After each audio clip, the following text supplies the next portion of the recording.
ତାଙ୍କର ମତ ସହିତ ମୋ ମତ ମିଶୁଥିବ। ଯେଉଁଦିନ ତାଙ୍କ ମତ ସହିତ ମୋ ମତ ନ ମିଶିବ ସେଇଦିନ ସେଇ ମୁହୂର୍ତ୍ତରେ ମୁଁ ତାଙ୍କ ପାଇଁ ଖରାପ ହେଇଯିବି।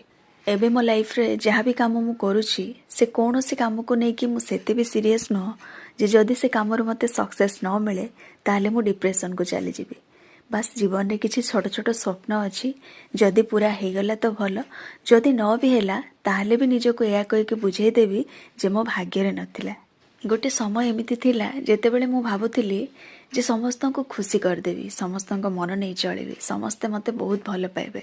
କିନ୍ତୁ ଧୀରେ ଧୀରେ ସମୟ ଅନୁସାରେ ମୋତେ ବି ଅନୁଭବ ହେଲା ଯେ ନାହିଁ, ପ୍ରକୃତରେ ମୁଁ ଯେତେ ଚେଷ୍ଟା କଲେ ବି ମୋ ମୃତ୍ୟୁ ପର୍ଯ୍ୟନ୍ତ ବି କାହାକୁ ସମ୍ପୂର୍ଣ୍ଣ ସନ୍ତୁଷ୍ଟ କରିପାରିବି ନାହିଁ। ଯାହାକୁ ଯେତେ ସନ୍ତୁଷ୍ଟ କରିବା ପାଇଁ ଚେଷ୍ଟା କରିବି ତାର ଆଶା ମୋ ଉପରେ ସେତେ ବଢ଼ି ବଢ଼ି ଚାଲିବ। କିନ୍ତୁ ହଁ, ଯେତେ ଦିନ ଯାଏଁ ବଞ୍ଚିବି ନିଜର ସ୍ୱାଭିମାନ ଓ ମର୍ଯ୍ୟାଦାକୁ ବଞ୍ଚାଇ ରଖିବି ଆଉ ନିଜର କର୍ତ୍ତବ୍ୟ